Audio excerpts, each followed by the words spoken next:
I'm Audaciously Disobedient, and this is Prepper video number 3, Habits, Structure, and Traditions.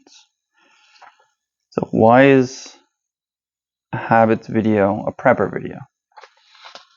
Why prepare our habits? Support your habits, and eventually your habits will support you. It's pretty straightforward. Let's start with some definitions. A settled or regular tendency or practice. This is kind of related to the first prepper video about developing resolve. When something's already settled, you don't really have to worry about it anymore. Structure, construct or arrange according to a plan. So either you make a plan in life or someone else will make your plan for you. And then also traditions. An inherited, established, or customary pattern of thought, action, or behavior. We can create our own traditions if we want. It's kind of like a habit, but make it like a yearly tradition. It'll give less urgency to bigger commitments. For example, going winter camping with the boys. Getting out, testing out your kit, that sort of thing.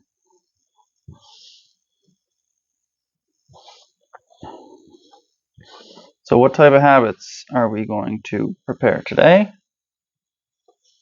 Well, I've made a couple of different categories. Defense, attitude, diet, sleep, exercise. Diet, sleep, and exercise are your basics, and then defense and attitude are another thing to keep in mind. So we'll start with attitude. A settled way of thinking or feeling about someone or something.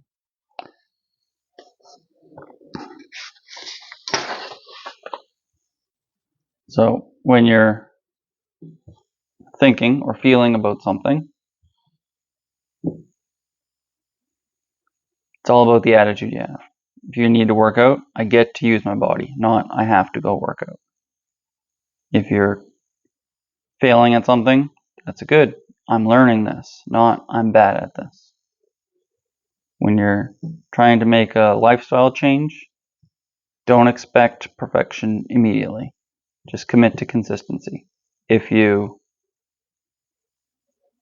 fail to cut out junk food for a snack one day, that's okay.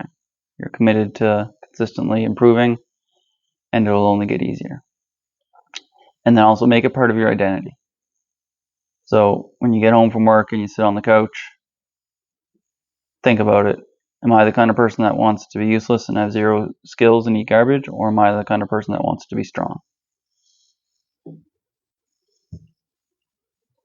So those are some attitude habits that we can use in our daily lives for all sorts of different situations. Just keeping a positive mindset helps overcome a lot of hardships. The next one is diet. The kinds of food a person, animal, or community habitually eat. So when I first found out that carbohydrates, there's no such thing as an essential carbohydrate, that kind of changed things for me quite quickly. It was fairly easy for me to change my diet. I was already pretty much there. But carbohydrates are technically not food. The reason being, food is, by definition, requires it to provide nourishment to sustain or maintain life, and nourishment necessary for growth. And there's no carbohydrates that are necessary for growth. You can have something like potatoes, which might have some trace amounts of protein or something in it, but you're better off with a carnivore-based diet. What kind of carnivore? How does that work? My transition was pretty easy. Habitually, I eat carnivore. I still interact in the real world, and family members will want to take me out to dinner or go to a restaurant. It can be difficult, but habitually, that's kind of where I'm at. It's pretty easy. I just kind of drop the toast and still have my bacon and eggs, increasing on eggs. Getting rid of the non-stick cookware was pretty quick for us as well, especially with kids. It gives you an extra incentive. When you see those little scratches, you just know that that lining is coming off in your food. So switch to cast iron or stainless. That's just an investment, and you can pass those items on to your children instead of passing it into a landfill, which is where the non-stick ones go. I would recommend good eggs. The grocery store eggs, I don't find. You get some good eggs. They have nice dark yellow yolks. Makes a big difference. Real butter, no more margarine. We got some butter dishes about 2 years ago, but since I cut out toast, we don't really use the butter dishes anymore. So that makes that easy. And that was the main reason for using margarine in the first place. You can get butter on sale. We usually, last time it was on sale, we bought $80 worth of it. Medium ground beef, you want the beef with the highest fat content, and it's cheaper too, so that's good. Now the grass-fed beef would be a lot better, but the amount of better it is less. Like the good eggs is more important. The grocery store beef, the amount of improvement in the quality of beef isn't as drastic of a change as the difference of the eggs. That makes sense. And then don't drain off the excess fat. Snack throughout the day, plain yogurt. I still put blueberries in it. I also still put maple syrup in my iced coffees and different things habitually, but we'll see how it goes. The pre-flavored yogurts they put a bunch of other stuff besides just the fruit in it, so make your own yogurt mix. We're also thinking about, we're going to try and start, if we have time for food prep, having kids makes food prep time a little more difficult, but including them in the process as they get a little bit older will be nice. Making our own yogurt out of milk, I'm not sure how cost effective that's going to be, but hopefully we can end up with some sort of livestock that gives us milk anyways. White cheddar, the white cheeses are where it's at. The orange cheese is all dyed, and the pre-shredded cheese has a layer of cornstarch or flour over it, stop it from clumping. So just get a block of cheese, shred the whole thing, stick it in the fridge, you're good. Salt, the last prepper video was about electrolytes, and then we still put whole foods in to flavor our meals. So I'll do like a tomato flavored meat sauce, and then I just don't put pasta with it, and you're good to go. So cut out all the carbs, and biggest changes I've noticed are all of my joint pain is gone, and also the energy level difference. When I used to get hungry before a meal, I would also be tired. When I get hungry now, I'm not tired at all. So that's a pretty nice feature, is more stable energy levels and no more daily pain. So now the attitude towards this is, it's a learning process, commit to consistency, but it took me a while. I was pretty quick to cut out the pasta and the bread, but it took me a while to stop getting pastries and different snacks on a habitual basis. But now when I walk around the grocery store, I almost want to have the cravings, but I can't. Like, it's just disgusting to me now. So commit to consistency. I still ate pastries for a month or two, but it gets easier, and you'll notice that too. Just drink lots of water and get your electrolytes so you don't have the keto flu, as explained in the Prepper 2 video about electrolytes. Moving on, sleep. It's a long definition. Everyone kind of knows what sleep is. Hopefully, if you suffer from insomnia, I have sympathy. Hopefully you can get that sorted out. Some sleep habits that may help. Apparently some people don't sleep naked, so I don't know what that's about, but if you're not sleeping naked, then you should definitely start sleeping naked. You'll live longer. Wearing clothes while you're sleeping restricts blood flow, and it's just way more comfortable. Sleep on a flat surface. Sleep on a flat surface. We got rid of our pillows about 4 years ago now. I woke up the morning after the first night with some pain in my neck. But since then, it's been amazing. There's no more flipping it over or trying to, it's just, there's no pillow. And you can lay on a flat surface without your head being cranked up. The only rebuttal I've heard about that is sleeping on your side's not as comfortable, but it's not that bad. And it encourages you to sleep on your back more. Now I will kind of roll over when I'm falling asleep sometimes, but it's really not an issue to not have a pillow. It's much better. 10 out of 10 would recommend. As dark as possible, so don't bring yourself onto bed. We keep our cell phones actually on the other side of the house.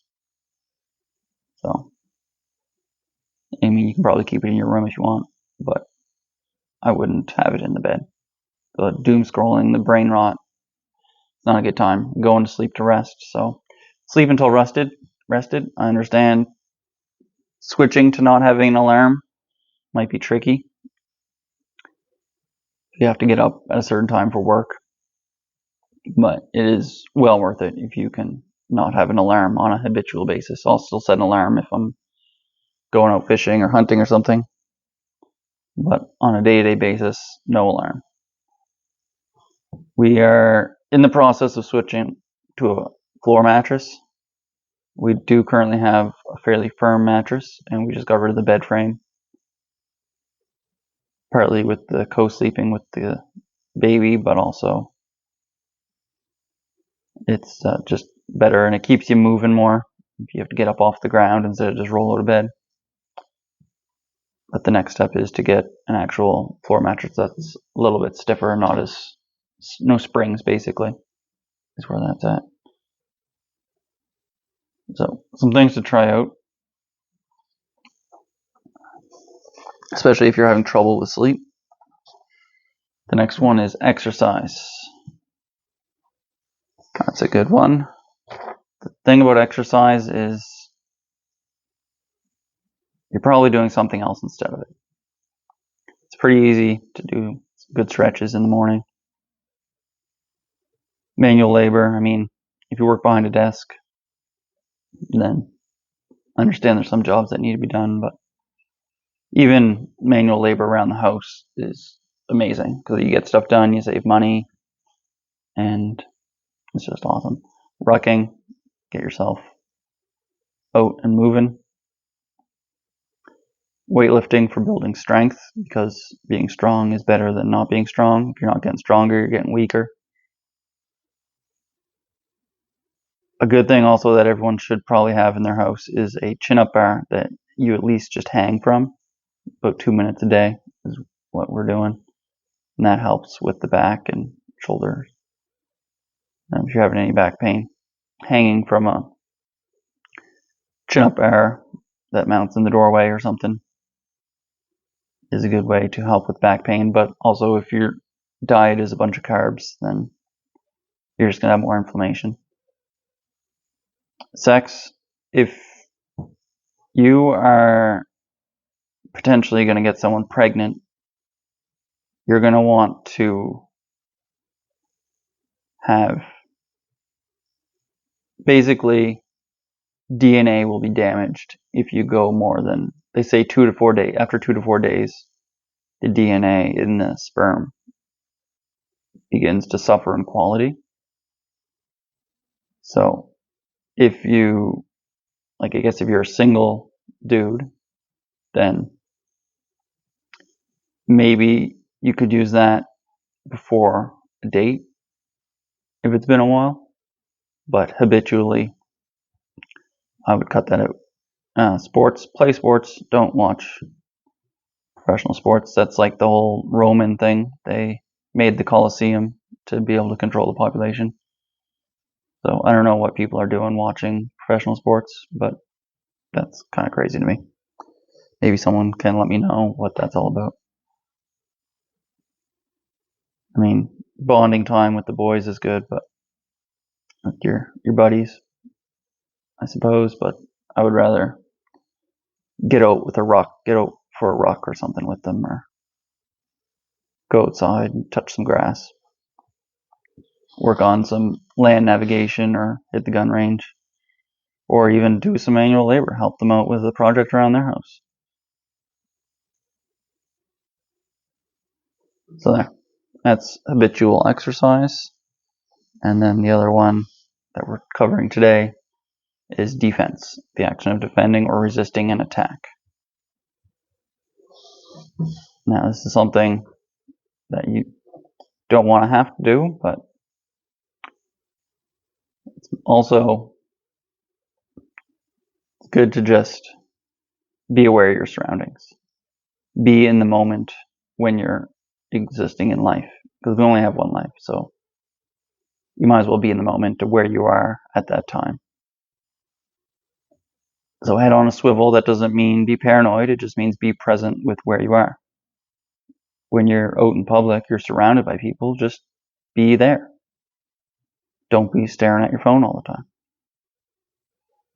This is something that's easier to do with habit. As you start to do it, don't walk around with your back up against the wall, obviously, but if you're sitting down at a restaurant, you're going to want to see more than what can see you, if that makes sense.